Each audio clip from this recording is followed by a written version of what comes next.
Complete this rhyme. Twinkle, twinkle, little star. How are you working? How? Who's that?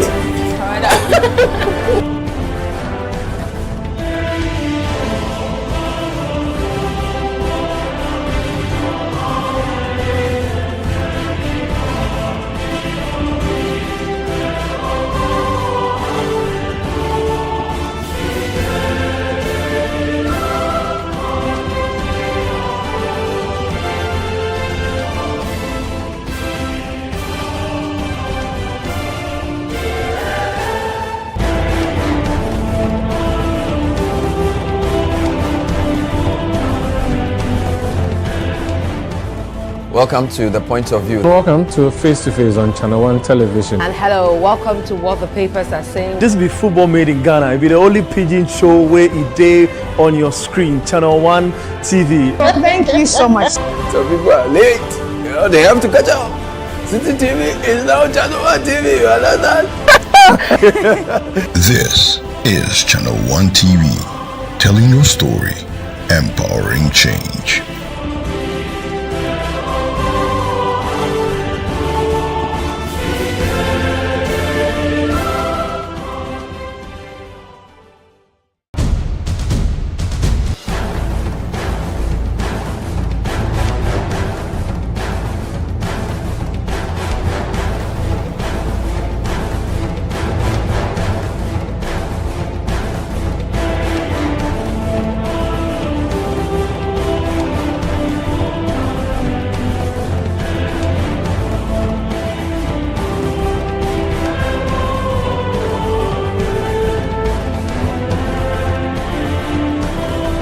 Complete this rhyme. Twinkle, twinkle, little star.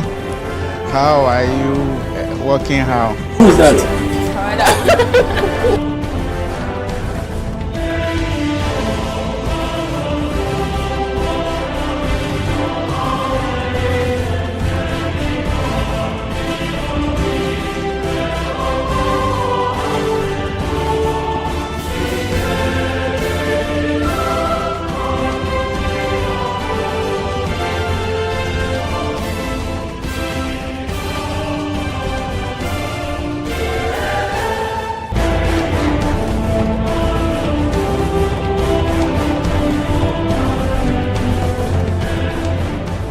Welcome to The Point of View. Welcome to Face to Face on Channel 1 Television. And hello, welcome to What the Papers Are Saying. This be football made in Ghana. It be the only pidgin show where it day on your screen. Channel 1 TV. Thank you so much. Some people are late.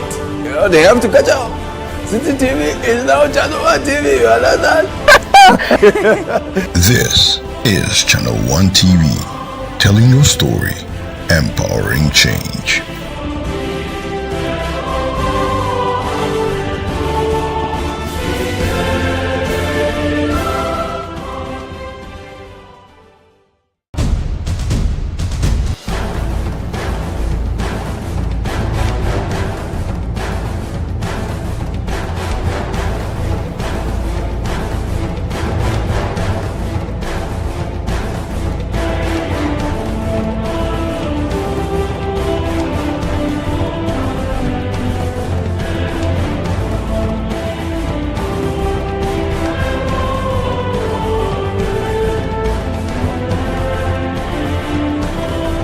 Complete this rhyme. Twinkle, twinkle, little star. How are you working? How? Who's that?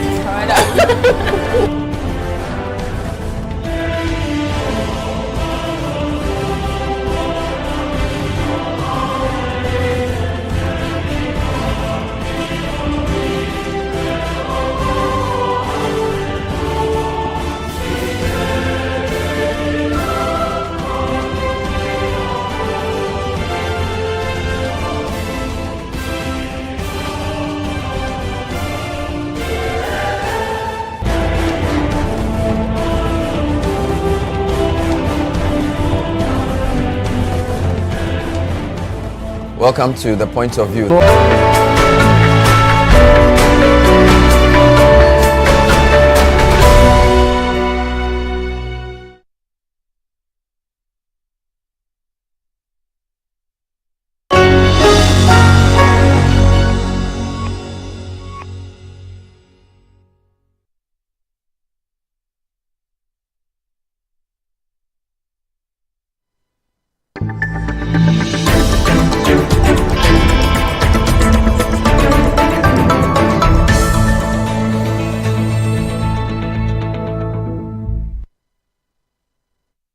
Hello, welcome to What the Papers Are Saying. My name is Vivian Kai Lokko. Thank you for making time to join us for another edition where we look at the big stories for the week. When we come back, I'll take you through the stories that made headlines this week. Stay with us. We'll be right back.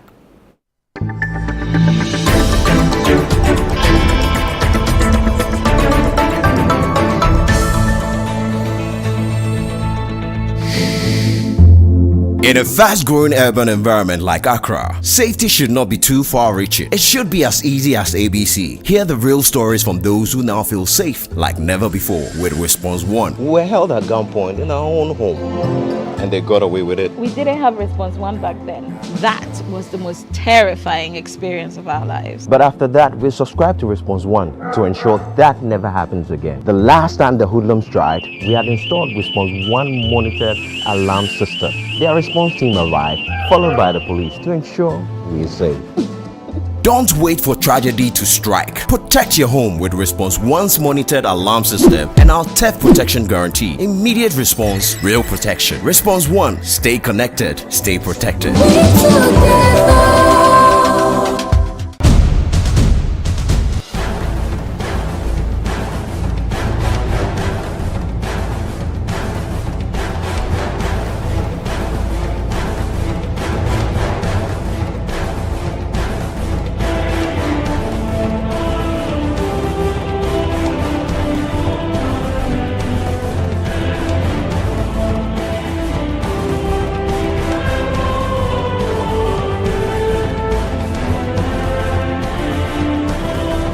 Complete this rhyme. Twinkle, twinkle, little star. How are you working how? Who's that?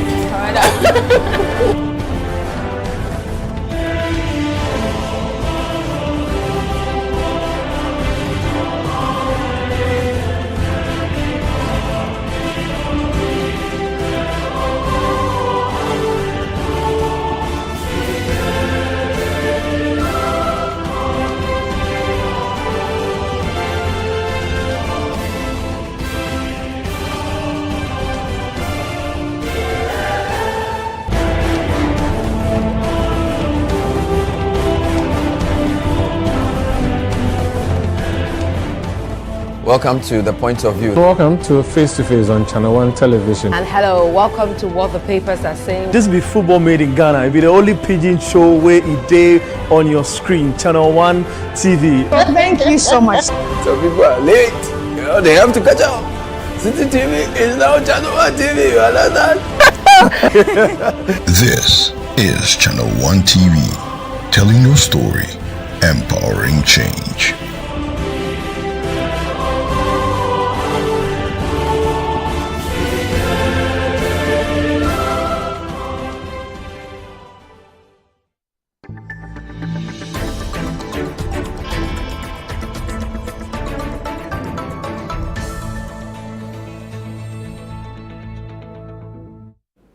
So welcome back to What the Papers Are Saying. Let me take you through the stories that made headlines this week. We'll start with the Supreme Court.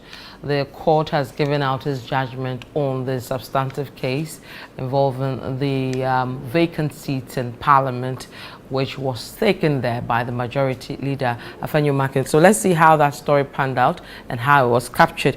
We'll start with the Daily Graphic. They say Supreme Court quashes Speaker's decision for MPs remain in Parliament. Daily Guide, Supreme Court overturns backbin, reinstates 4 MPs.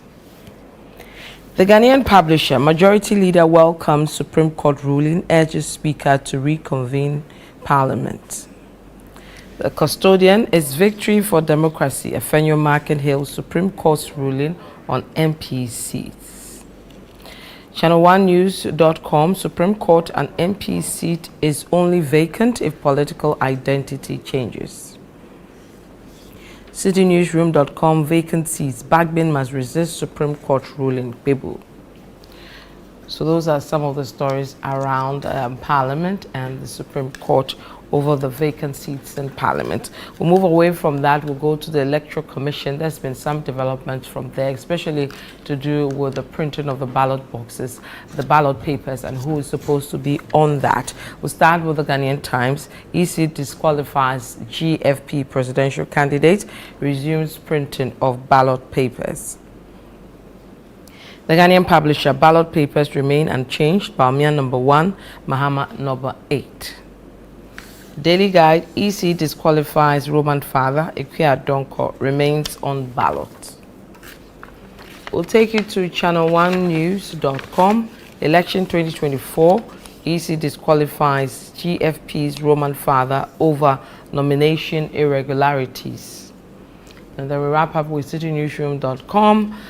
Reprints presidential ballot without Ikuya Donko's name. Image, Kofi Apalo speaking over there. So those are some of the developments around the printing of the ballot papers. We'll move away from that. We'll take you to Takoradi. Second D Court has cleared the NDC's Memphis Central candidate to be part of that election there. So let's see how it was captured. Let's start with Daily Guide. Joanna Kujo Jan cleared to contest Memphis Central. Ghanaian Times, injunction on NDC and Memphis Central parliamentary candidates set aside. Channel1news.com, court clears NDC's Joanna Kujo in a Memphis Central dispute. And finally, on citynewsroom.com, Memphis Central, Second D High Court lifts injunction on NDC's Joanna Kujo. We'll move away from that. Let's take you to the story around cholera. The cases and the number of deaths have been increasing. What is the latest? Channel1news.com, cholera outbreak claims 16 lives, infects 115 in 1 month. Citynewsroom.com, GHS recommends reinstating COVID-19 hygiene protocols to control cholera spread. So those are the stories around cholera. And then finally, City FM as well as Channel 1 News, Channel 1 TV has launched hashtag City Verify to ensure that during these elections and after, you're able to verify news that come in the era of misinformation and disinformation. So if you go to citynewsroom.com, it just says hashtag City Verify.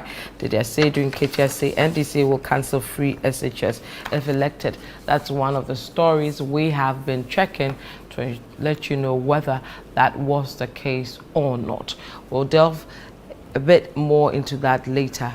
But when we come back, I'll introduce my guests for today and we'll look at the stories as reported and published by the various media outlets. Stay with us, we'll be right back.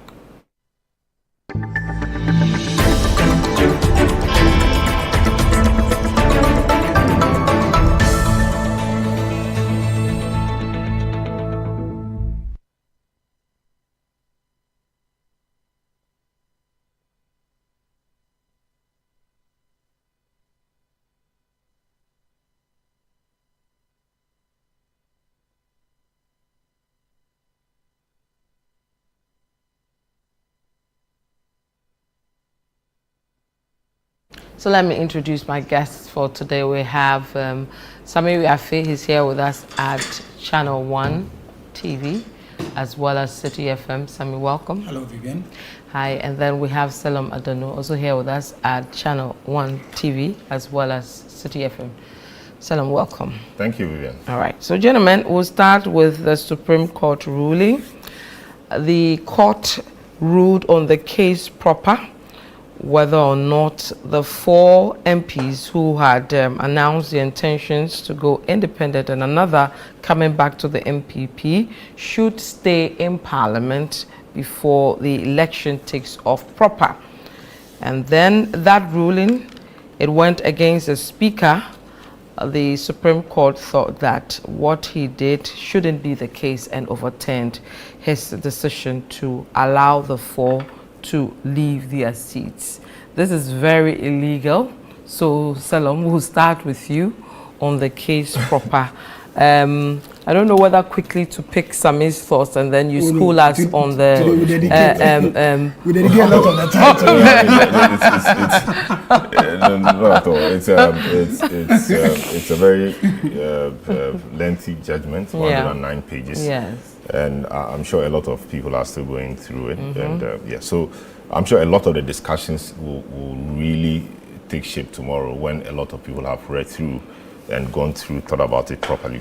But of course, we can pass preliminary comments on what it is. So, I mean, this is a matter that has taken the attention of the country for the past almost 1 month, because we started hearing about this 14th, or even 13th, 14th, when Haruna Idrisu at that event in Tamale made a comment that when they got back to Parliament, they were going to trigger a situation where Speaker would declare 4 seats vacant because 3, or maybe 2 MPP persons, 1 independent, and 1 NDC person had changed their status as in how they came to Parliament. 2 of the MPP MPs changing to what's the name? Independent, and the independent guy who actually holds a balance of power now going back to the MPP and NDC, Amenfi Central, going independent. So by depending on precedent set in 2020 in the case of the Fomena MP, Haruna's thinking and conviction was that those 4 seats should be declared vacant.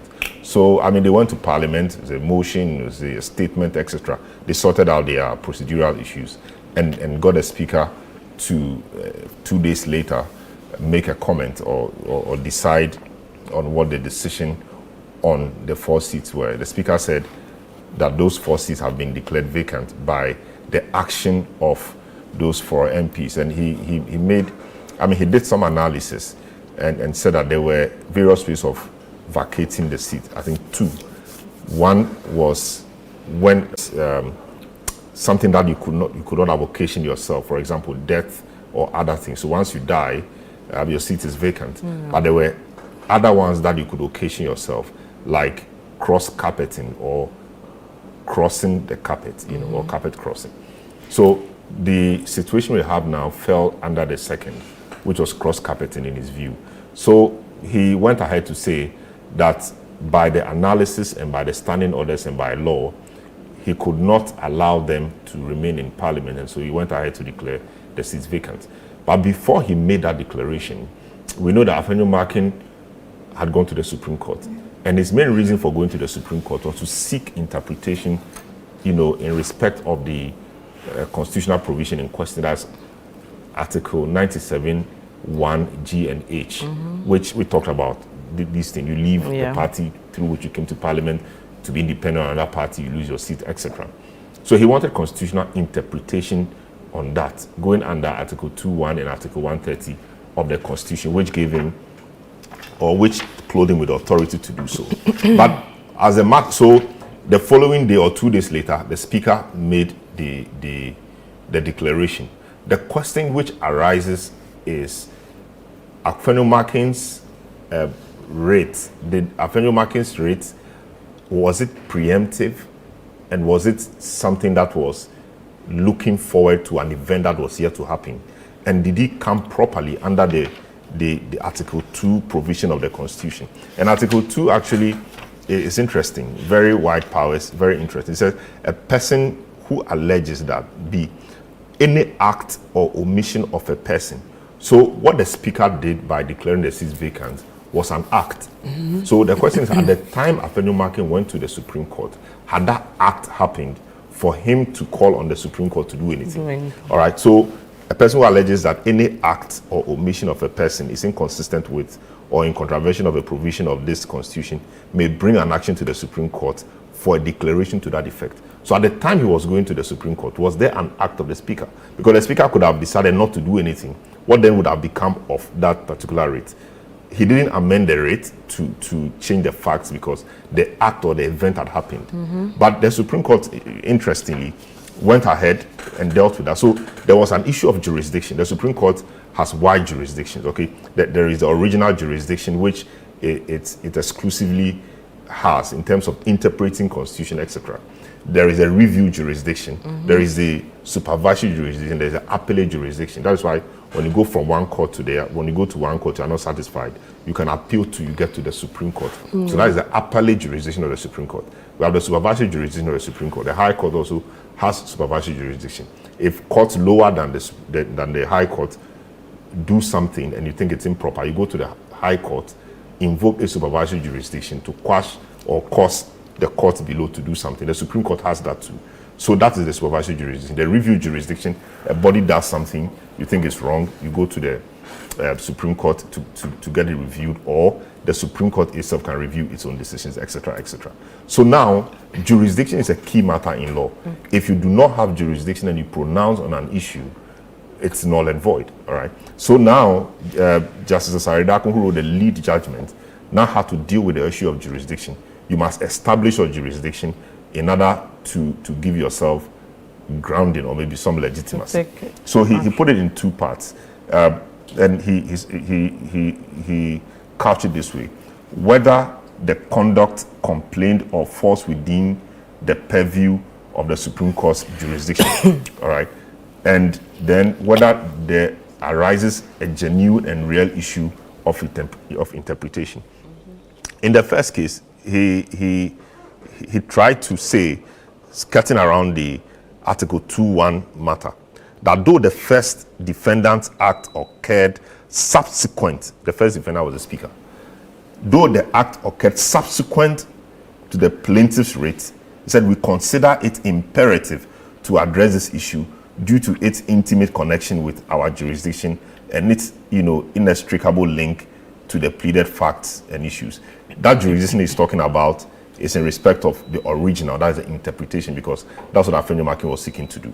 All right, this is a huge matter, and this matter is not going to rest now. That's how he tried to connect, their coming into the issue. That even though the act occurred subsequent to the rate, they felt that it was, it had intimate connection with their jurisdiction, and it was inextricable.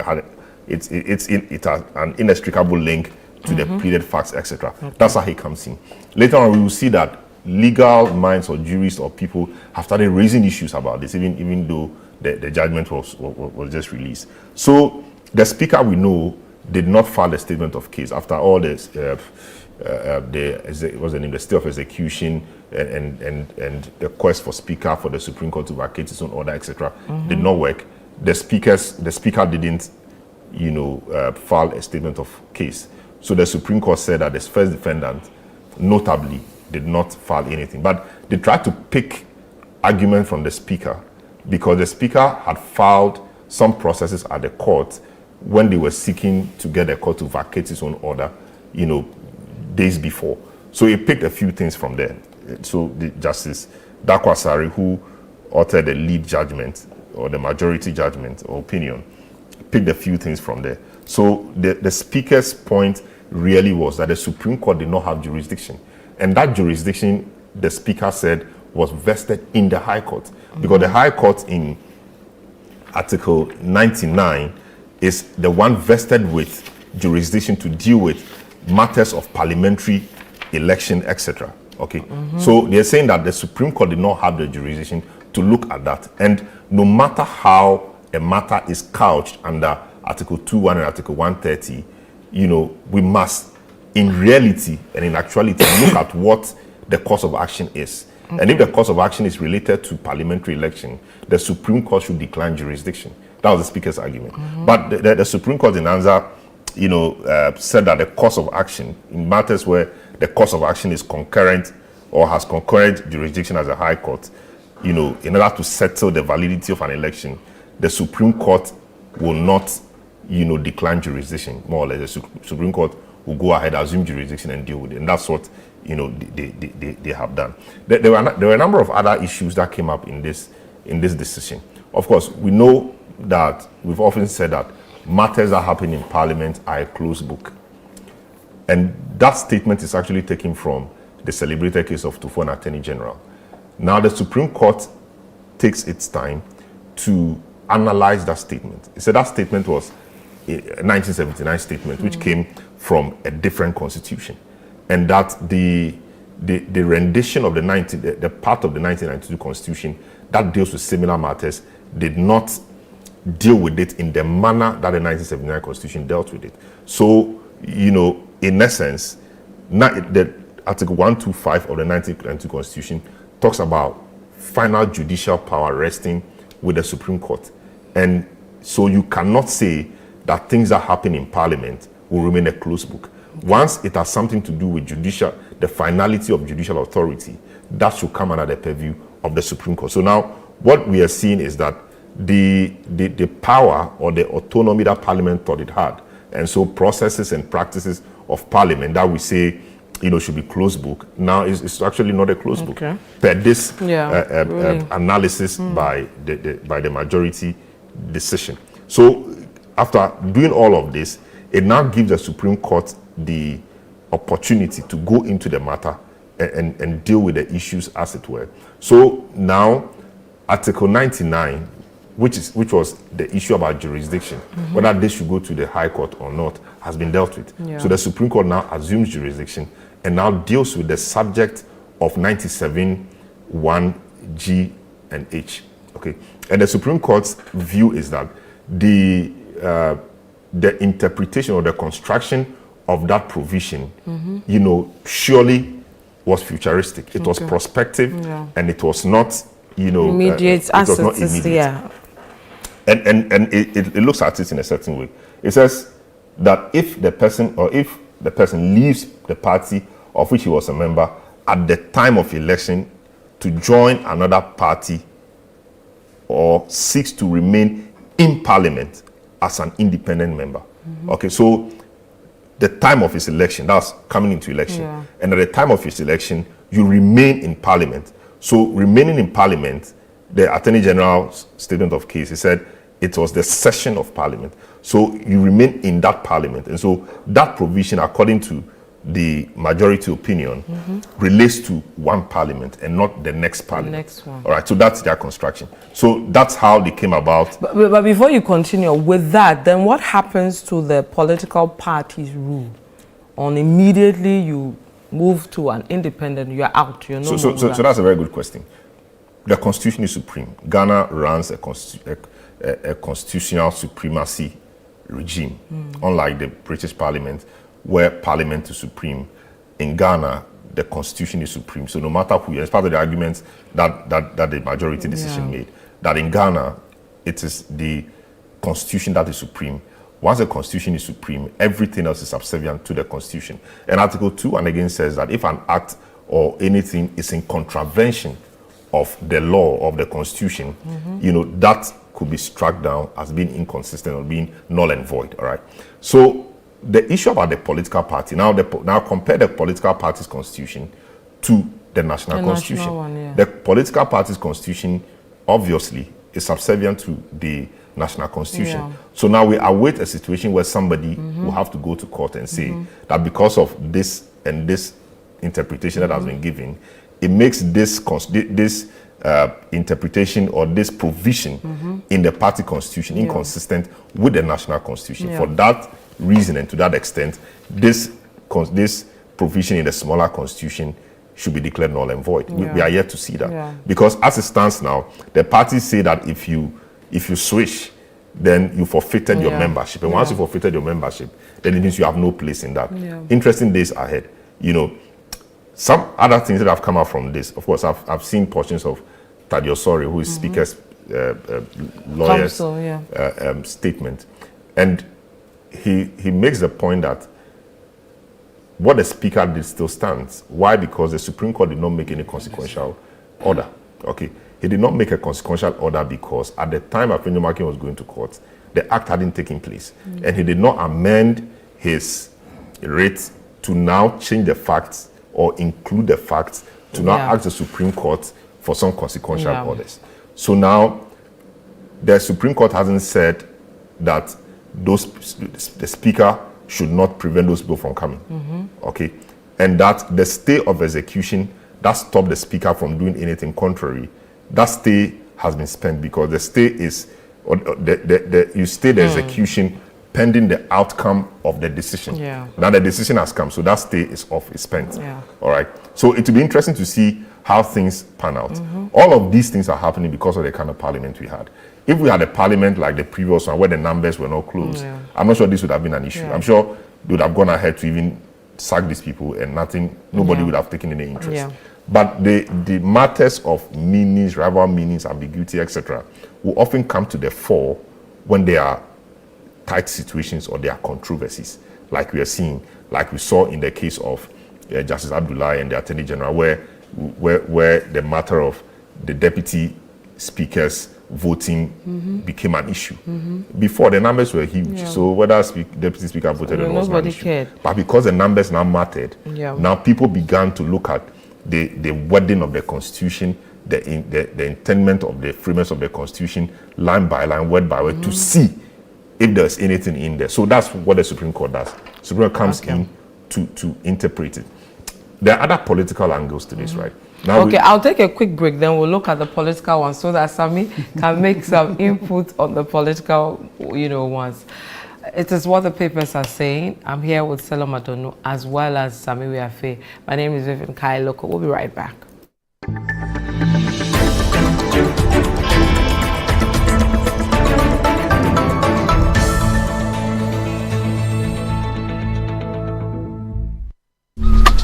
Life is a celebration of moments. Big and small. The sun is scorching, I'm feeling the heat. With Piva Drink, every moment becomes a refreshing celebration. From the beach to your home, in every corner of your world, Piva Drink adds a burst of refreshment. Give me Piva cocktail and tangerine.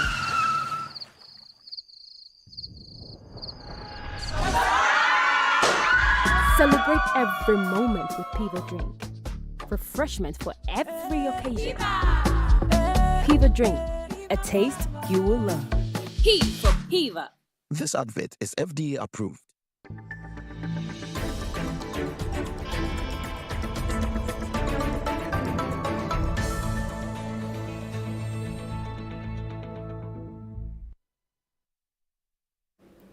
Welcome back to what the papers are saying. My name is Vivian Kai Lokko. I'm here with Selom Adonu as well as Sammy Wiafe. We're looking at the Supreme Court ruling on the vacant seats in Parliament. We've looked at the legal side. Selom, you wanted to touch a bit on the political angles around this, and then we'll look at what this means moving forward, whether if the Speaker recalls Parliament, what will happen? Exactly. So that's the political side I was trying to go to. So now we've heard from a member of the minority. Now the majority, so a member of the minority, Milanti van der Poel, say that they are not interested in coming back to Parliament until after the election. And in any case, they're entitled to recess, and recess is almost around this time. And they have an election to run, they have an election to win. When you call us, we will not come, because, we will not come.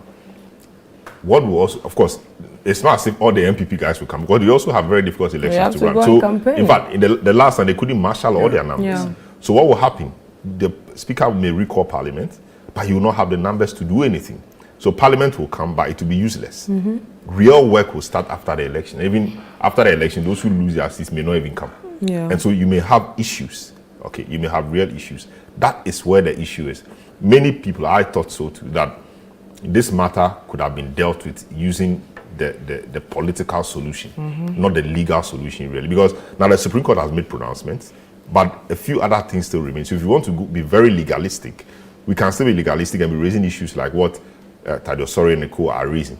Okay, that what are the consequential orders? You've gone to seek interpretation, yes.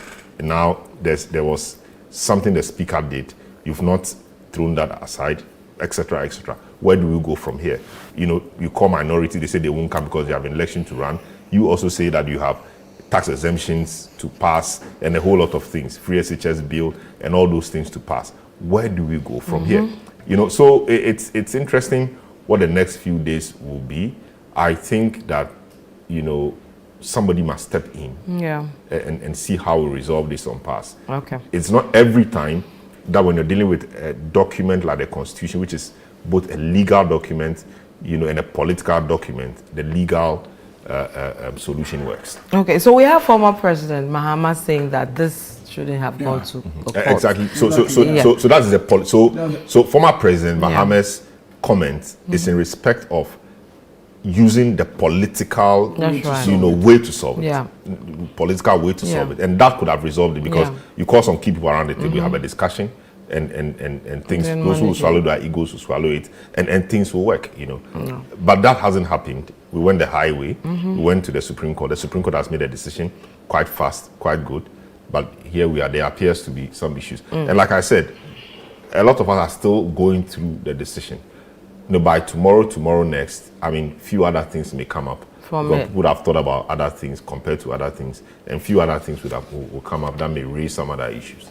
Is it too late for Nanado to step in? I know there were attempts to resolve this in a political way. I know of. Before they went to the Supreme Court? Yes. Okay. Yes. With the president himself? The president being before involved. They went to the Supreme Court? Because when the matter was in court. Okay. Yeah, when the matter was in court. I knew of 2 meetings that were held, but then it didn't end well. Do we know the people who were in that meeting? My source didn't tell me those, but then I'm reliably informed that the people who matter in this matter were present at this particular meeting, but then there was no proper conclusion, and there was an attempt to organize another meeting, but one of the key individuals was not available for the meeting to take place. So, it couldn't happen, and so there were attempts politically on the side of the president and the Jubilee House to resolve this matter, then go to court and then see what's happening. But we await what Speaker Babin will say. He's an important. But during his press conference, he even sang, "It's too late." It's too. So I think it's too late. I think his too late song is in respect of the life of this parliament. Even though it was supposed to end, or it's supposed to end on the 7th of January 2025. On the normal, if they're running on the normal schedule, Parliament should be going on recess this week or next week for the MPs to go and have time to do campaigning. So I'm sure the song that he was singing was too late is in respect of how Parliament cannot be recalled at this time. Because as Salom said, the question was whether it was too late to resolve the issue. Yes, I am making my own judgment. Is it too late to say I'm sorry? Yes. It's only in respect of the life of the parliament. I know the issue at hand. Yes, and I'm saying that even though it was the issue at hand, my thinking too is that he added that bit to it by saying that it's too late because this time of parliament has ended. That's my own interpretation of it, and it's obvious it has really come to an end because today is 14th or 15th or so.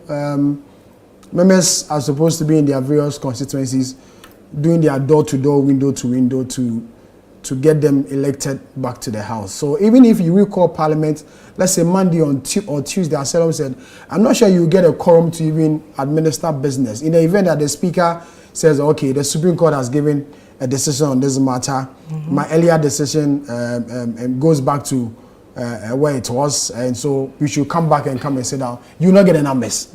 You really not get it. Even those on the MPP side, you not get the numbers. Neil van der Poel has made it, publicly clear that when Parliament is recalled, their side wasn't going to come to Parliament, and they don't stand to lose anything. But can Speaker force them to come? Well, it's at this time.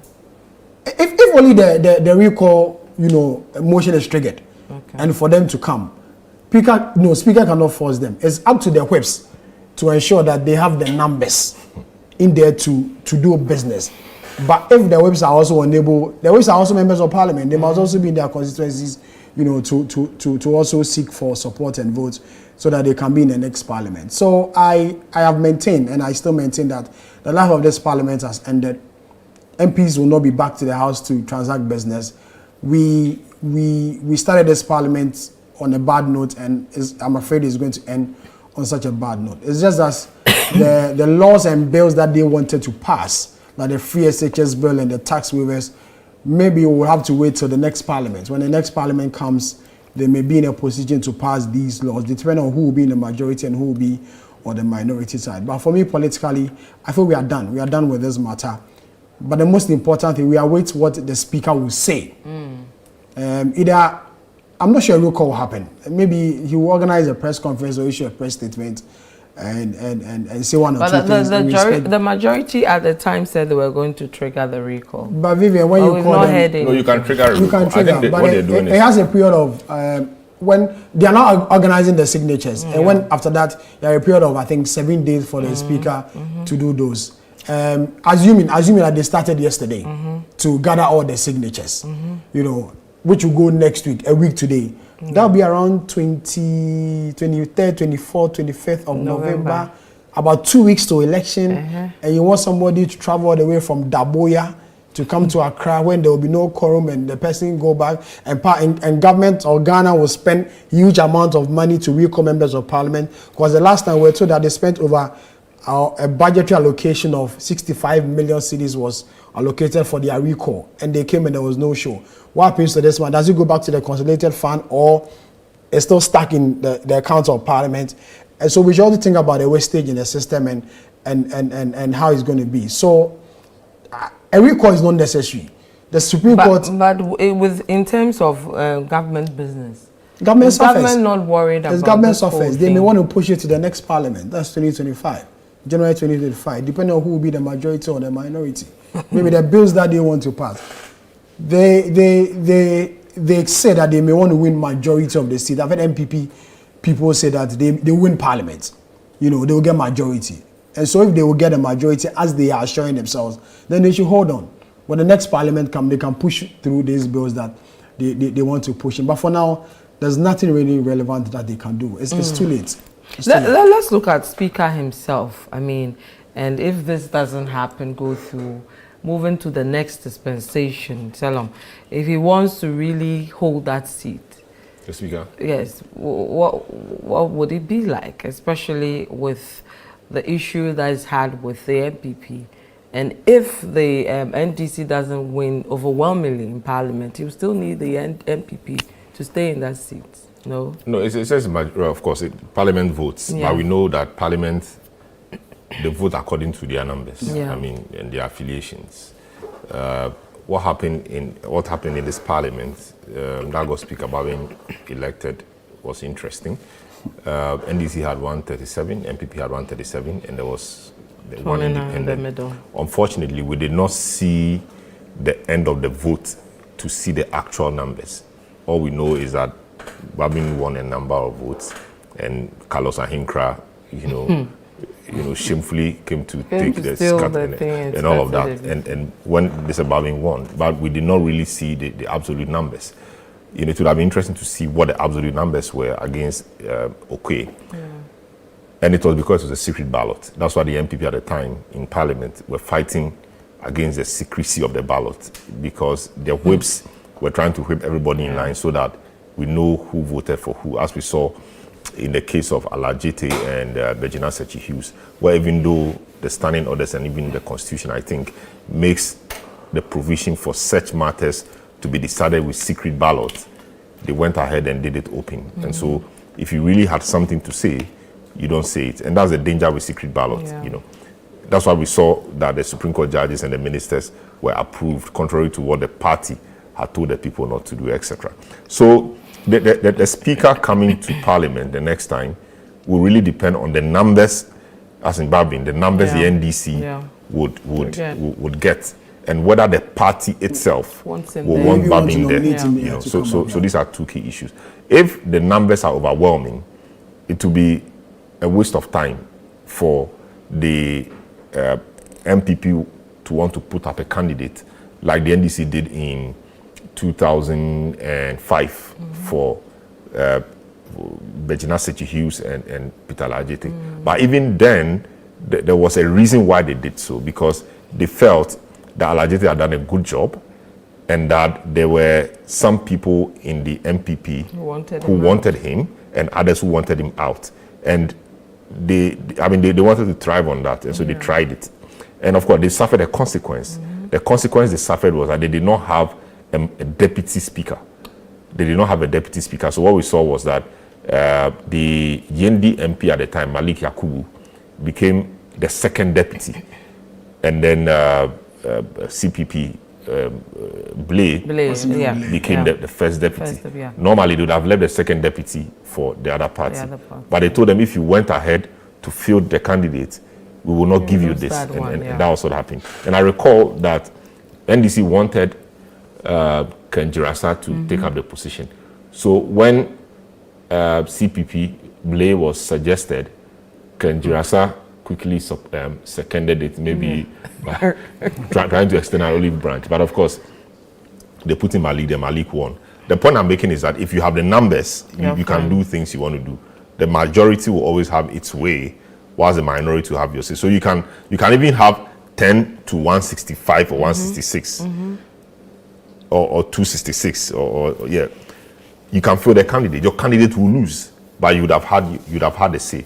So I'm not sure if the NDC will want to bring back Babin, which I mean he may like, you know, but it will depend on the numbers and the makeup of parliament and what the party itself will want to do, you know. But Babin has, I think, demonstrated that he is firmly in support of parliamentary independence.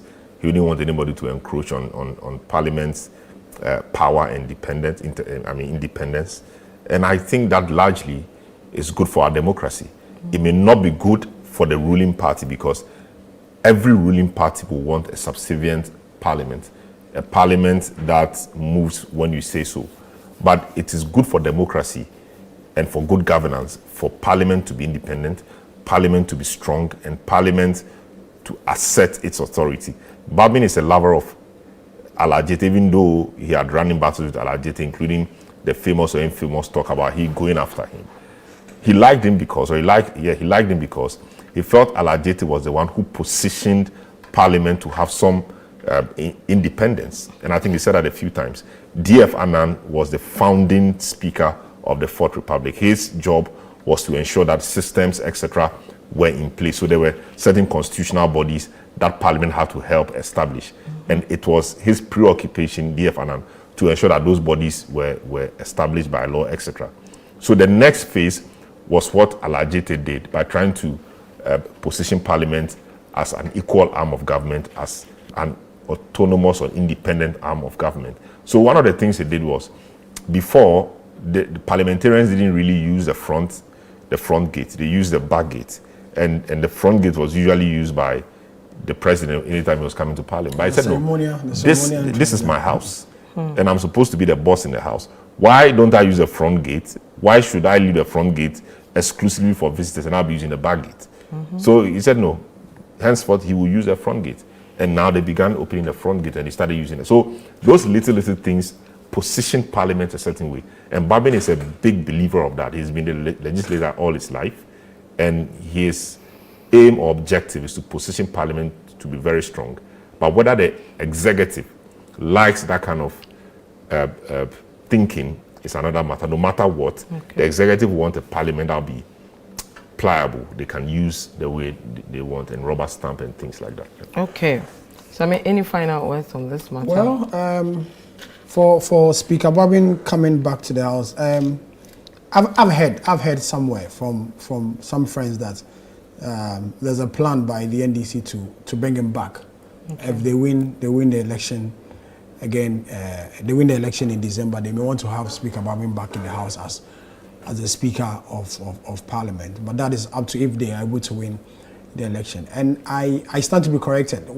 Solomon, would that be the first time a Speaker, having a two-term? No. Dear Fana had a two-term. But that time wasn't proper democracy. No, it was what? No, it was democracy. In fact, in 96 Parliament, it's been reputed as the best parliament ever, one of the best ever, where you had Nanado as the ranking member of the Constitutional Legal Affairs Committee, Babin being the chair of that committee also. I mean, great parliament, one of the best. It was the best, if not one of the best, if not the best parliament. And that was D.F. Anand's parliament. Oh, okay. I've heard those. So it was actually Kufuor who started the four-year thing, because maybe the people were many. So only one person cannot do 8 years. So you do 4 years so that at least enough people can also enjoy the booty. But it'll be interesting to see how it plays out. If really he's going to come back and continue with the work that he has started. But I'm not sure the MPP side, that'll be in the next parliament, will want to vote and endorse him to keep him there as a speaker, because opinion marking majority there has said on countless occasions of how the MPP as a side has suffered in the hands of Babin since he became Speaker, and he used quite a number of words to describe his tenure as Speaker of the House. I'm not sure the MPP side may want to endorse or even support him in the event that he's proposed again in the next Parliament. So we'll see how it goes. The interesting thing is that the NDC is even not particularly happy with the Speaker because they think that he bends the rules. He bends towards the MPP. Side. It's because his view is that government business must be carried. What's the point? Government business must be carried. You are not there necessarily to frustrate government business. You are there to facilitate the process, ensure the right things are done. So, for example, because of these numbers, they have put in their standing orders, I'm yet to see that though, the concept of a decision day. Why is there a decision day? Because from consultations, they agreed to declare Wednesday or one of the days as decision day because of the numbers. Why did he do that? That was done in a way to help the majority because they are ministers, actually, they're not always in the House. So if just after debate there is vote, then they'll be running around. So you know that on Wednesdays, for example, it is decision day. So no matter where you are, you try and come. That was an attempt to get government business carried. We saw the running battles he's had with Muntaka and co. So I think he's been a very firm speaker, trying to do his work the way he knows how to do it. And it may shock you that the MPP, like the NDC did in 2005, may suggest Babin, like the way the NDC, after all the issues with Alajete, suggested him. They may just do so, because if Speaker Babin is there, he will want to hold he will want to ensure Parliament is independent, and he will not want to be at the beck and call of the executive. Okay, and that the MPP will like because they will see some little confusion. But I think a good and strong speaker is good for our democracy, no matter how you look at it. Right. And Babin so far has demonstrated that he's a politician. We don't have to be naive. He's a politician. He's been a politician his whole life, and he's been MP his whole life on the ticket of a political party. So you'll be naive to expect that all of a sudden, because he's become speaker, he remains neutral. He becomes MPP. He will try to remain objective, but in certain cases where he has to throw one for his people, he will do that. That's who a politician is. Okay, we'll move away from that, and we have about 7 minutes. We'll do two quick stories and we wrap up. The first to do with the EC disqualifying the GFP, and they are still going to go ahead to keep Ike Adonko on the ballot paper.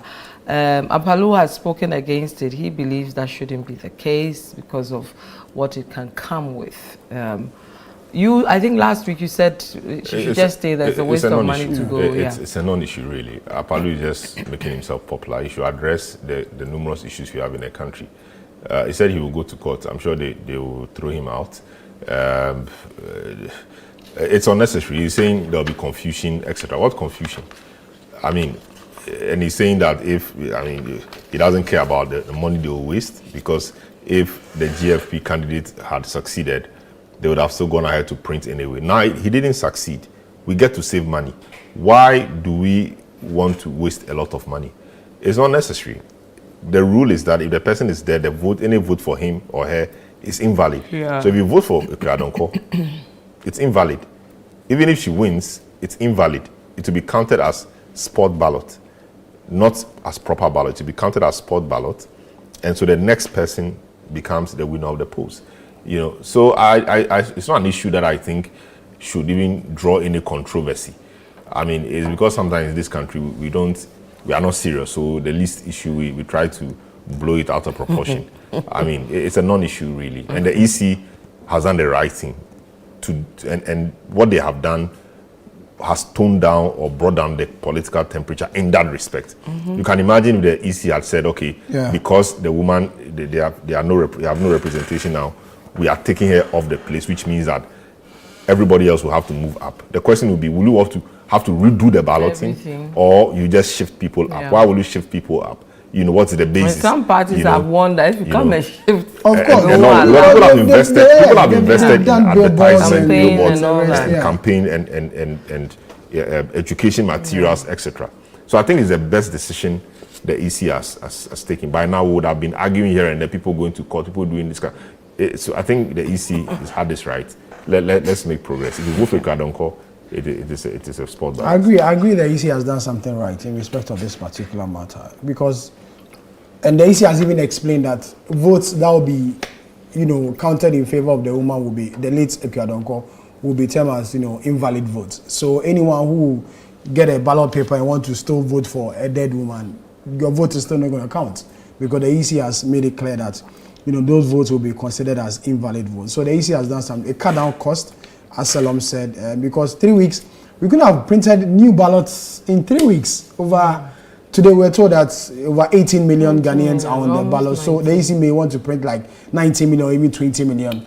The cost involved. Today they started the distribution. Sharing. They started the distribution of parliamentary, parliamentary ballots.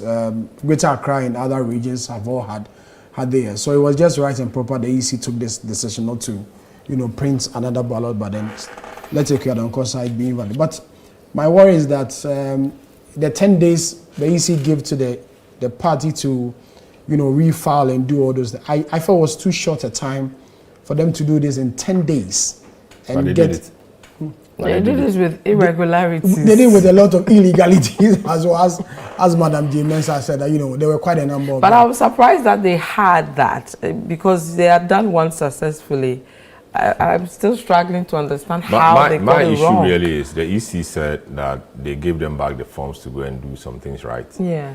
But not the illegalities. Yeah. So if you knew that you were going to disqualify the person anyway, why based on the illegalities, waste time to why did you give the funds for the person to correct irregularities? Yeah. I didn't even understand it. And what were the illegalities? You said you've spoken to the appropriate quarters to deal with it. So if you know those issues were there, those issues were not going to be solved, why do you waste the guy's time? But another question also is that why couldn't they use the same, what they used for Ekuadonko? So just, replace it with the woman. Not necessarily. That was Ekuadonko. Her details? No, not necessarily. The endorsements. The endorsements. No, they were endorsing the candidature of the person. Which usually is because they want the person to represent the party. Yeah, but the person this is an exceptional case. And this is the running mate of the person. An exceptional case. But they were not endorsing the running mate necessarily. I think it's a candidate. Yes. So now that it's your turn, we need the endorsements. Well, I think if the party has. But I'm not sure that's an illegality. Maybe that would be an irregularity. No, the EC didn't give details of the illegality. Couldn't have been. Those ones could have been corrected, but the illegality couldn't have been corrected according to the EC. So my concern is, why did you waste his time to go and come? I mean, anyway, it's all right. It's a colleague journalist. We wish he had gone to. So that we also have somebody at the top. No, but I think Adakabre went the last time, right? With the same. He was running mates too. Ekuadonko 2020. Ekuadonko likes journalists, I think. Should have been a proper advocate for us. Should have been a proper advocate for us. Okay, and then some good news for the NDC. Their candidates for Amenfi Central has been cleared, so she should now be on the ballot. Now the EC can print their ballot for them because it was on hold. So again, I think the court did what was right, because once one of the reliefs the plaintiff was seeking was to annul the election that produced the lady. That election was quickly annulled and a new one undertaken to produce another candidate. Fortunately for the lady, she won. That solved the matter. So that injunction there, I think had lapsed. So it was good they went back to the court to tell the court that, circumstances or the facts had changed. And so the court should vacate its own order. And the court did so. If the court hadn't done so, by now we would have been hearing a lot of things. But now the court did it, everybody's quiet. The judiciary is cool. Thank you very much, gentlemen, Salom Adonu, as well as Samiri Afi. And thank you too for joining us. My name is Vivian Kai Lokko. We'll see you again next time. Bye-bye.